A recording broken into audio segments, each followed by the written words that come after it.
السلام عليكم ورحمة الله وبركاته. إن الحمد لله نحمده ونستعينه ونستغفره ونعوذ بالله من شرور أنفسنا ومن سيئات أعمالنا. من يهده الله فلا مضل له ومن يضلل فلا هادي له. أشهد أن لا إله إلا الله وحده لا شريك له وأشهد أن محمدا عبده ورسوله. اللهم صل وسلم على نبينا محمد wa ala alihi wa sahbihi ajma'in, amma ba'du. Tuan-tuan, kita sambung semula bacaan kepada kitab Bahrul Madhi oleh Syekh Idris Al-Marbawi. Kita sampai pada jilid yang kedua pada permasalahan 275. Qala al-muallif rahimahullah wa nafa'ana bi'ulumihi fid darain amin. Masalah mengangkat tangan waktu takbir, bagaimana hukumnya? Kata Imam Nawawi di dalam Syarah Muslim, telah ijma' sekalian umat, yakni ijma' ke semua para ulama. Bila kita sebut ijma', maknanya kesemua ulama sepakat. Katalah ulama ada 500 orang sebagai contoh, maka kesemua 500 orang ulama itu sepakat menyebut satu perkara. Itu maksud ijma'. Kalau ulama dalam satu zaman ada 300 orang, 299 sepakat, seorang berbeza, dia tak nama ijma', dia nama majoriti ataupun jumhur.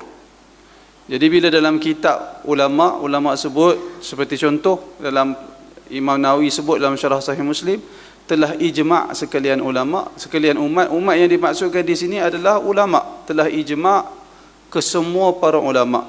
Apa yang ulama ijma'kan? Atas mengatakan sunat mengangkatkan tangan pada waktu takbiratul ihram. Al-Imam Nawawi mendakwa ulama telah sepakat semuanya mengatakan angkat tangan ketika takbiratul ihram itu adalah sunat. Tapi sekali lagi kita akan tengok bukti menunjukkan bukan ijma'. Ijma' ni tuan-tuan, ijma' ni satu isu dalam perbahasan usul. Kerana ijma' ni apabila ulama ijma', maka mesti yang diijma'kan itu merupakan satu kebenaran yang pasti. Tak boleh kita sengaja berbeza dengan ijma' tersebut. Kerana Nabi SAW bersabda, la tajtami'u ummati ala dalalah. Umat aku tidak akan bersepakat atas sesuatu kesesatan. Maka bila umat Nabi Muhammad di kalangan ulama mereka telah sepakat mengatakan sesuatu hukum, maka tak boleh berbeza dengan hukum yang telah disepakati oleh para ulama. Kerana kesepakatan ulama itu adalah kebenaran secara pasti, atau dalam bahasa lain, pasti benar seperti yang telah diijma'kan. Tapi masalah ijma' ni dia banyak nukilan. Datang ulama ni dia dakwah hak ni ijma', datang ulama tu dia dakwah hak ni ijma'. Ini masalah. Dia nama, kebanyakan ijma' yang ada di dalam kitab-kitab fiqh, kebanyakan dia adalah ijma' dhanni.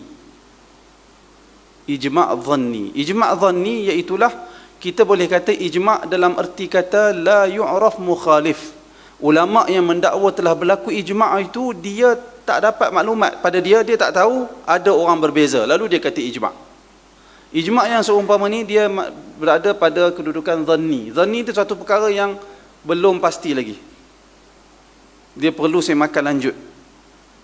Tapi kalau perkara itu telah ijma' dan telah dipastikan memang betul-betul berlaku ijma', maka tak boleh berbeza. Dan ijma' ni tak banyak. Biasanya ijma' ni tak banyak. Ijma' sebagai contoh, ijma' dalam kefarduan salat 5 waktu, semua ijma'. Itu pasti ijma'nya. Jadi tak boleh ada seorang pun di kalangan umat Islam hari ini tiba-tiba dia datang, dia kata solat 5 waktu tu tak wajib, sunat je. Tak boleh. Itu orang, kalau ada orang sebut sebegitu, maka dia telah sengaja memilih jalan kesesatan, kerana dia telah berbeza dengan kesepakatan ulama umat Islam. Ijma' puasa Ramadan itu fardu, wajib. Sedangkan dalam Al-Quran sebut kutib. Kutib tu ya ayyuhalladzina amanu kutiba alaihi, kan? Kutiba. Tak sebut wajib ataupun faridah, tak sebut. Disebut dicatatkan, ditentukan, boleh terjemah begitulah. Tapi tak sebut secara jelas fardu. Walaupun Al-Quran tak sebut secara jelas fardu, kesemua para ulama telah sepakat puasa Ramadan itu adalah fardu. Dia nama ijma'. Ijma' yang macam ni tak boleh ada sesiapa pun yang berbeza. Haji, kewajipan haji